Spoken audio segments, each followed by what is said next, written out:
Opa aí pessoal, tudo certo? Sexta de 3 no ar para análise, palpites e prognóstico dos jogos que teremos hoje no dia 3/2 de 2023. Temos uma boa quantidade de jogos hoje, mas infelizmente muitos jogos complicados com pouco encaixe, né, pra gente poder ser lucrativo. Mas ainda assim, a gente vai tentar dar o nosso melhor aqui, sempre trazendo muitas estatísticas, números e evidências do que pode acontecer na rodada de hoje em NBA, como a gente faz todos os dias aqui no Sexta de 3. Para quem não conhece, esse é o Sexta de 3, tem análise, palpites aqui todos os dias, vocês concordam ou discordam, né, da nossa opinião. É muito importante, né, vocês sempre conferirem canais de YouTube que falam a respeito dessa modalidade em apostas esportivas para vocês terem uma segunda opinião, para concordar, discordar, fazer tudo igual, fazer tudo ao contrário, mas acima de tudo adquirir conhecimento. É isso que a gente tenta trazer para vocês aqui. E também no nosso grupo VIP, o menor preço do mercado, promoção essa que só vai até o domingo dessa semana. Então aproveitem por apenas R$30 nesse primeiro mês para conhecer o nosso projeto, ter acesso a conteúdos exclusivos e mais do que isso, vídeos como esse que eu vou deixar um card aqui em cima, onde a gente ensina vocês a apostar em jogadores bigs, muitos vídeos exclusivos, né? Nesse modelo a gente vai trazer exclusivo pra galera de lá. Fechado, a não ser que a gente chegue a 300 likes no vídeo do card que a gente deixou aqui pra vocês, porque certamente, né, vai ser merecido, a gente vai trazer um vídeo a mais para vocês dessa modalidade. Tenho certeza que vocês gostaram e que tiraram bem proveito disso, mas mais do que isso, tenho conhecido vários sites interessantes, né, para poder tirar suas próprias conclusões e criarem as próprias apostas. Meta de 150 likes pro vídeo de hoje. Bora aqui para Detroit Pistons de Charlotte Hornets. A gente tem aqui aquele famoso jogo que eu sempre falo para vocês, briga de bêbado, onde tudo pode acontecer, mas sinceramente eu gosto mais do time do Charlotte Hornets. É verdade que a gente tem peças interessantes do lado do Detroit Pistons, como por exemplo o Saddiq Bey e o Bogdanovic, mas ainda assim é muito pouco para você encarar, né? Eu diria que é o suficiente para você encarar o Charlotte Hornets, mas é pouco para você ser favorito, apesar de você jogar como mandante. Nesses jogos em que eu digo que é briga de bêbado, acho que tudo pode acontecer. Eu sempre prefiro ficar no handicap positivo a favor do time que eu mais gosto, que eu acho mais interessante, como por exemplo o Charlotte Hornets, que apesar de estar sem o Kelly Oubre Jr., pelo menos não está sem o seu melhor jogador, como é o caso do Detroit Pistons, que vem sem o Cade Cunningham. Se a gente for olhar aqui os jogos recentes dessas franquias, o Detroit Pistons perdeu os últimos 2 consecutivos, mas mais do que isso, venceu apenas 2 dos últimos 9 jogos que fizeram, enquanto que o Charlotte Hornets também não teve um grande desempenho, mas ainda assim teve um desempenho melhor do que seus adversários de hoje. O grande problema é que os confrontos diretos mais recentes são favoráveis para a equipe do Detroit Pistons. 2 vitórias consecutivas do Detroit contra o Charlotte Hornets, mas se a gente for olhar todos os últimos 10 jogos mais recentes, a gente tem uma superioridade do Charlotte Hornets, que para mim tem menos defeitos evidentes e mais do que isso, fez um mês mais interessante. Então vamos fazer aqui um filtro, né, desse mês de janeiro, mais recente, lógico, eles tiveram alguns jogos recentes agora no mês de fevereiro, mas ainda assim acho que esse recorte de janeiro pode dizer muita coisa. Se a gente for olhar aqui a equipe, né, do Detroit Pistons, é simplesmente a terceira equipe com menos vitórias, enquanto que o Charlotte Hornets pelo menos tem 2 vitórias a mais. É claro, eles também tiveram jogos a mais. Mas se a gente for olhar em eficiência ofensiva, a equipe do Charlotte Hornets é uma das piores, assim como o Detroit Pistons também é. Mas quando a gente fala do lado defensivo, o Charlotte é um pouco superior. Pelo menos eles estão fora do top 10 de piores, enquanto que o Detroit Pistons é a segunda pior defesa do mês. E eu detesto ficar do lado de defesas ruins. Mais do que isso, a gente tem um melhor jogador em quadra quando a gente fala de LaMelo Ball, Gordon Hayward e também de Terry Rozier. Então acho que a gente está em vantagem. Acho que esse trio é superior àquilo que o Detroit Pistons pode produzir com o Bogdanovic apenas, para mim, né, o único jogador de fato interessante à disposição hoje do Detroit. Então, eu acredito que o Charlotte Hornets vence essa partida, mas eu sempre gosto de colocar um handicap positivo para poder ter uma margem de segurança. Mas mais do que isso, a gente tem algumas formas interessantes de fingir. Eu vou de mais 5.5 a favor do Charlotte Hornets. Claro que dá pra gente pegar essa linha aqui pagando um pouquinho melhor no ao vivo, mas no momento é o que a gente tem. E a gente acredita que o Hornets deva vencer por conta da seu offensive rating, que é pelo menos ali, né, com potencial de ser melhor do que o Detroit Pistons, mas acima de tudo, sua eficiência defensiva por 100 posses de bola, que foi superior nesse período também. Isso que a gente também não pode esquecer, o fato de que o Charlotte Hornets fez boas partidas contra equipes de alto nível, pelo menos ali, né, fizeram acima daquilo que se esperava quando a gente fala sobre eles. E mais do que isso, eles sofreram acima de tudo contra boas defesas, porque sua eficiência ofensiva na temporada no geral não é das melhores, mas ainda assim, eles têm o que é suficiente para pontuar contra uma defesa terrível. Beleza?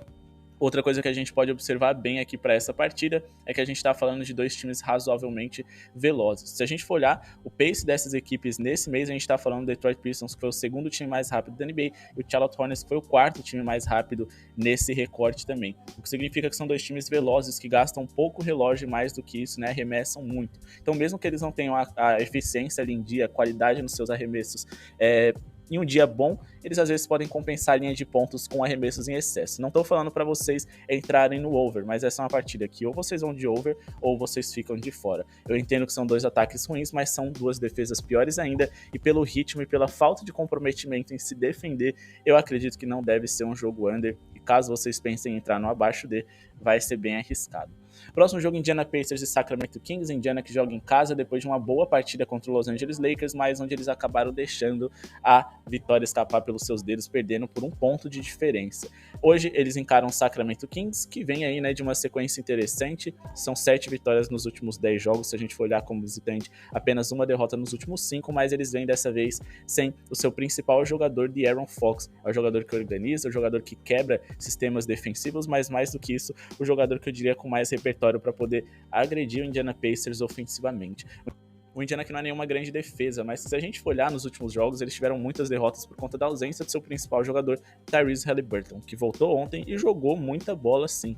Eu acredito que o Indiana Pacers deva pelo menos cobrir um handicap hoje. Acho que nesses jogos equilibrados, em que a gente tem meio que dificuldades do que fazer, é muito bom quando a gente tem a possibilidade de ficar num handicap positivo a favor do mandante, principalmente porque o mando de quadra vem fazendo muita diferença na NBA nessa temporada. Então mais 7.5 para o Indiana Pacers é o meu palpite, se o Tyrese Haliburton tiver em quadra. Lembrando que a equipe do Sacramento Kings teve 3 jogos sem o De'Aaron Fox nessa temporada, com 2 derrotas, apenas 1 vitória, mas eles enfrentaram 3 times de características de um basquetebol muito lento. Então acho que eles estão pouco adequados para poder fazer um jogo de trocação hoje contra o Indiana Pacers, que é um time mais veloz e que deve trazer mais dificuldades, principalmente no lado ofensivo, para o Sacramento Kings, ou pelo alto volume de pontuação dessa equipe, eles consigam ali, né, ou se manter perto do placar, caso o Sacramento Kings abra vantagem em algum momento, ou então abrir uma margem de diferença caso eles assumam a liderança. Coisa que o Miami, que o Knicks e que o Cleveland não tem tanta facilidade em fazer, porque são 3 times com pouca pontuação,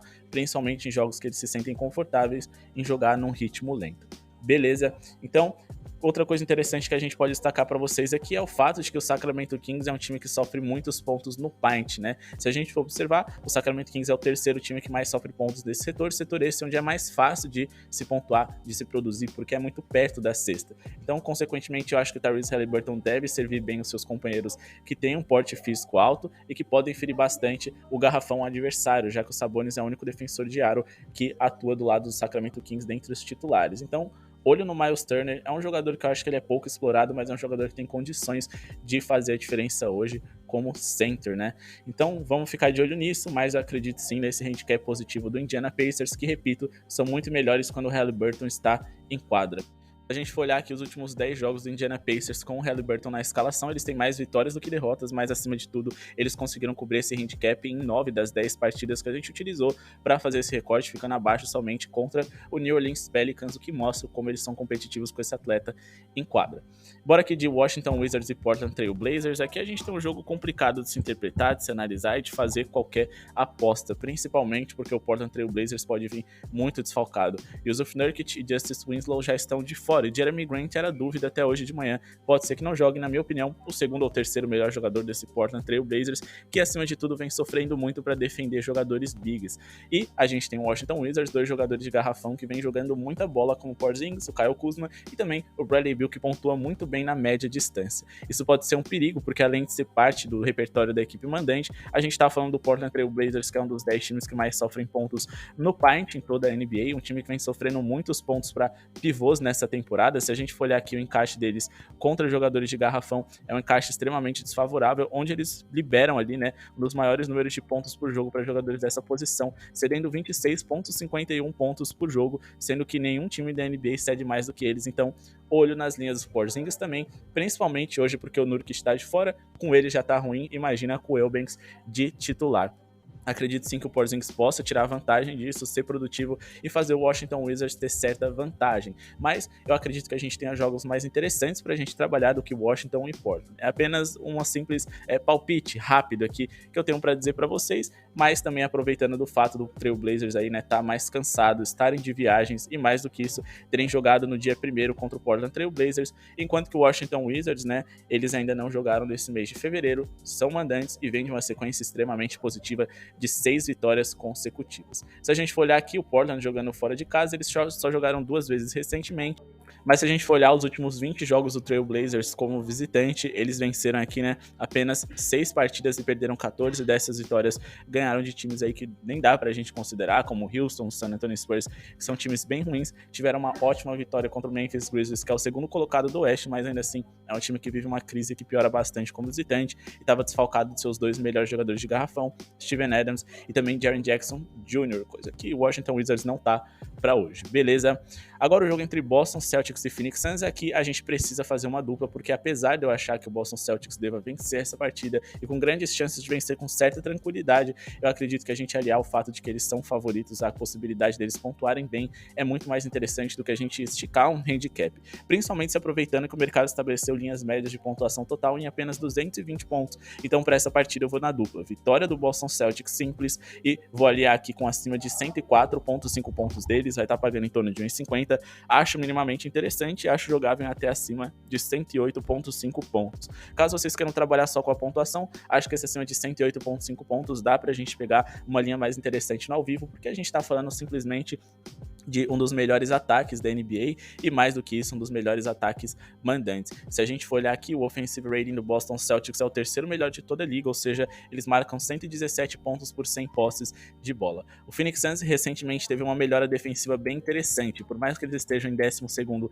na temporada no geral, no mês eles são ainda melhores, mas eu acho que sinceramente eles vão ter dificuldades de se defender contra um time tão gabaritado como o Boston Celtics. Mais do que isso, o Boston Celtics, né, geralmente vem pontuando muito bem sobre seus domínios. Eles têm uma média de 123.6 pontos nos últimos 10 jogos dentro de casa e pontuaram pelo menos 107 pontos em todos esses 10 confrontos, contra defesas e times de estilos completamente distintos. Acho que o mais próximo dos times aqui que eles enfrentaram, que se assemelha razoavelmente à situação atual do Phoenix Suns, é justamente o Brooklyn Nets, onde eles conseguiram vencer por mais de 40 pontos de diferença e fizeram 139 pontos, isso que eles tiraram o pé nos últimos minutos, né? Por que eu digo isso? Porque, bom, o Brooklyn Nets vinha sem um defensor importante, Ben Simmons, mas acima de tudo vinha sem o seu principal scorer e pontuador, Kevin Durant. Coisa que eu acho que vai acontecer hoje do lado do Phoenix Suns. É um time lento, que sabe se defender, mas acima de tudo, na hora de atacar, precisa estar com o seu principal scorer à disposição para ser convincente na hora de produzir pontos. Mais ou menos o cenário ali do Brooklyn Nets, que estava sem o Kevin Durant. Phoenix Suns hoje vem sem o Devin Booker. Eles já tiveram vitórias bem interessantes sem esse atleta recentemente, mas ainda assim, se a gente for olhar fora de casa, ainda é muito pouco. Venceram péssimo o San Antonio Spurs na prorrogação e nos últimos 3 jogos mais perderam do que venceram. Então eu acredito que o Boston é favorito para essa partida, deva pontuar bem, por mais que eles perderam aqui para o New York Knicks, Miami e Orlando Magic. Foi uma sequência ali que para mim deve ter sido esquecida e daqui para frente o Boston, que é uma das melhores equipes da NBA, principalmente jogando dentro de casa, deve vencer, convencer e pontuar bem. Beleza, bora aqui para Houston Rockets e Toronto Raptors. A gente tem aqui uma partida que pode ser arriscado trabalhar com pontos, porque são dois times que não se defendem muito bem, são dois times que sabem jogar em um ritmo mais acelerado, sabem pontuar em transição, mas o grande problema é que são dois times que não são tão convincentes do lado ofensivo também. Uma coisa que a gente pode observar e explorar bastante para essa partida é a fragilidade do Houston em defender bolas de 3. Mas antes da gente explorar um pouco essas bolas triplas e tentar relacionar isso com a questão de pontos ou de jogador, a gente pode trazer aqui para vocês o fato de que nos últimos 15 jogos jogando dentro de casa, a equipe do Houston Rockets venceu apenas 3 partidas contra equipes nada muito empolgantes, apesar de eles terem vencido alguns desses jogos sem jogadores importantes. O Jalen Green, o Porter Jr. e quem sabe hoje, né, o Jabari Smith nem vão estar em quadra. Talvez sejam os 3 principais jogadores para o futuro dessa franquia que não vão atuar e, consequentemente, isso deve dar uma vantagem para o Toronto Raptors, que vem fazendo bons jogos recentemente. Se a gente for olhar os últimos 10 jogos deles jogando como visitante, claro, eles mais perderam do que venceram, é verdade, mas eles foram competitivos contra o Utah Jazz, souberam jogar muito bem contra o Golden State Warriors, apesar de nos últimos minutos ali terem deixado a desejar, foram competitivos contra o Bucks, contra o Minnesota, e mais do que isso, venceram os Knicks, o Cleveland e o Portland, que são 3 times ali, né, também o Sacramento Kings, que de bobos não tem nada. Então acho que eles têm muitas condições hoje de serem competitivos e quem sabe vencer essa partida. Mais um jogador que eu vou indicar aqui para vocês é o Fred VanVleet, né, e suas bolas de 3, porque eu acho que pode ser um diferencial para hoje. Eu acredito que as linhas de bolas triplas dele estão muito altas, tá? Eu acho que dá pra gente esperar uma linha um pouquinho melhor aqui. 3.5, vale o risco? Vale, principalmente com mod de 2.10, mas eu vou tentar pegar um acima de 2.5 no ao vivo, primeiramente porque é um jogador que basicamente ele constrói a sua linha de pontos em cima disso. Se a gente for olhar nos últimos 10 jogos, ele tem uma média de 24,2 pontos por partida, 3,5 bolas de 3 por jogo, desempenho esse que só veio crescendo recentemente e superar essa linha do 2,5 que eu especifiquei para vocês em grande maioria dos últimos 9 jogos. Mas também, se a gente for considerar as linhas de 3,5, nos últimos 9 jogos ele superou em 6 dessas 9 partidas, mas hoje provavelmente ele vai ter o adversário mais favorável. Se ele conseguiu fazer 4 bolas triplas fora de casa contra o Utah Jazz, que é um dos times que menos sofrem bolas de 3 por jogo em toda a NBA, se a gente for olhar aqui, de 3 contra o Utah Jazz, que é simplesmente o quarto time que menos sofre bolas de 3 por jogo em toda a NBA, e jogando dentro de casa é o terceiro time que menos sofre bolas triplas por jogo. Talvez ele tenha facilidade em fazer isso contra a equipe do Houston Rockets, que é simplesmente o time que mais sofre bolas de 3 por partida. É um dos melhores defesas de paint jogando em casa em toda a NBA, né? Um dos times que menos sofrem pontos nesse setor dentre os mandantes, sendo o segundo time que menos sofre pontos ali na área pintada, perto do garrafão, o que consequentemente pode incentivar o Houston Rockets a arremessar mais do que o normal. Quando eu invisto em jogadores em bolas de 3, geralmente eu prefiro priorizar o volume muito mais do que a eficiência deles, mas isso para mim também não é um problema. Se a gente for olhar, a equipe do Houston Rockets é um dos 10 times que mais permitem que as bolas de 3 sejam convertidas contra o seu patrimônio em toda a NBA, mas mais do que isso, como eu disse em números brutos e absolutos, é o time que mais sofre bolas de 3 por jogo em toda a liga. Se a gente for ver o encaixe aqui, né, deles contra jogadores da posição do Fred VanVleet, eles têm um dos piores encaixes possíveis. Se a gente for olhar, o Houston é um dos times que mais cedem pontos para armadores em toda a NBA, se não for ou mais, né, cedendo 27,51 pontos por partida, um dos que mais cedem assistências e um dos que mais cedem bolas de 3, com 3,84 bolas de 3 por partida de média. O pior número ali, né, ou pra gente que tá apostando a favor disso, o melhor número possível, o melhor encaixe possível. Lembrando também, né, que o Houston Rockets é uma das piores defesas da NBA, sendo a terceira pior defesa por 100 posses de bola, então eu acredito sim que a gente vai ter volume, muitos arremessos e possibilidades de ferir bastante, né, a linha de perímetro dessa equipe. Consequentemente, o Toronto deva vencer, Fred VanVleet deve pontuar bem na linha de 3. Pessoal, lembrando que a gente sempre deixa pelo menos uma partida exclusiva lá pro nosso grupo VIP. A partida de hoje vai ser Minnesota Timberwolves e Orlando Magic. Geralmente a gente traz alguma análise a respeito desse jogo, ou a gente simplesmente fica de fora porque acha que tem pouca coisa interessante a se investir. O Orlando Magic é um time que eu tenho algumas dificuldades em ler, e o Minnesota Timberwolves a gente nunca sabe se o Rudy Gobert estará em quadra ou não. Ele impacta completamente na forma dessa equipe jogar, então vamos dar uma segurada e deixar exclusivo pro VIP, tá aqui do lado, menor preço do mercado. Chame no WhatsApp, tá em promoção até domingo, né? R$30, a gente cobra menos da metade do valor que a concorrência acaba cobrando, mas acima de tudo, eu garanto pra vocês que a gente vai trazer muito conteúdo e informação extra pra vocês serem lucrativos. E ó, San Antonio Spurs e 76ers é um dos jogos que mais dá pra gente lucrar, muitas possibilidades, apesar de uma odd de 1,20 ser muito baixa. Eu acredito que tem muito potencial, um handicap de menos 2,5 para o 76ers, tem potencial ali um over em pontos do Joel Embiid, tem potencial um over assistências do Philadelphia 76ers no caso do James Harden. Então assim, a gente tem um prato cheio aqui para estar trabalhando.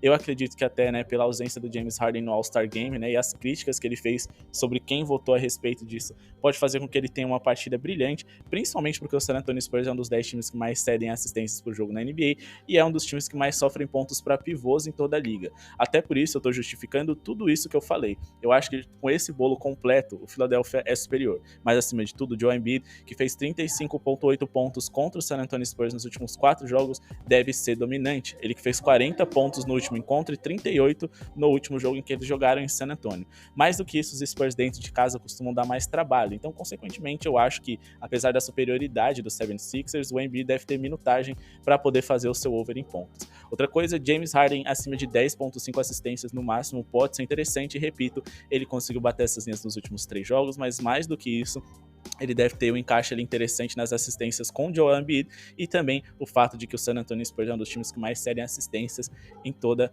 a NBA. Consequentemente, né, como eu disse, prato cheio, dá pra gente trabalhar com a vitória do 76ers, menos 2,5 no ao vivo quando estiver pagando um pouquinho melhor. Aqui na linha de jogador em pontos, até acima de 33,5 pontos no máximo do Joel Embiid, e na linha de assistências o James Harden quando liberar acima de 9,5 ou acima de 10,5 assistências para esse atleta.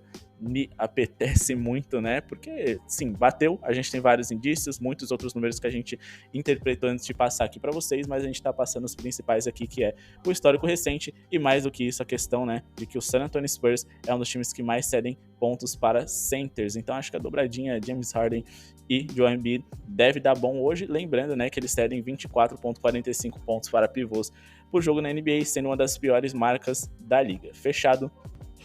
Para finalizar aqui, Utah Jazz e Atlanta Hawks. Atlanta que joga fora de casa contra o Utah Jazz, né, que vem jogando bem como mandante, mas ainda assim, em relação a resultados, teve uma queda. Eles já chegaram a liderar a NBA e hoje perigam até ficar de fora do play-in caso uma sequência de derrotas venha a acontecer. Eu não acho que essa sequência vai acontecer, mas o Portland e o Lakers tem tudo ali para, quem sabe, roubar essa vaguinha deles. E mais do que isso, Golden State e New Orleans Pelicans tem tudo para crescer, então eles precisam abrir o olho.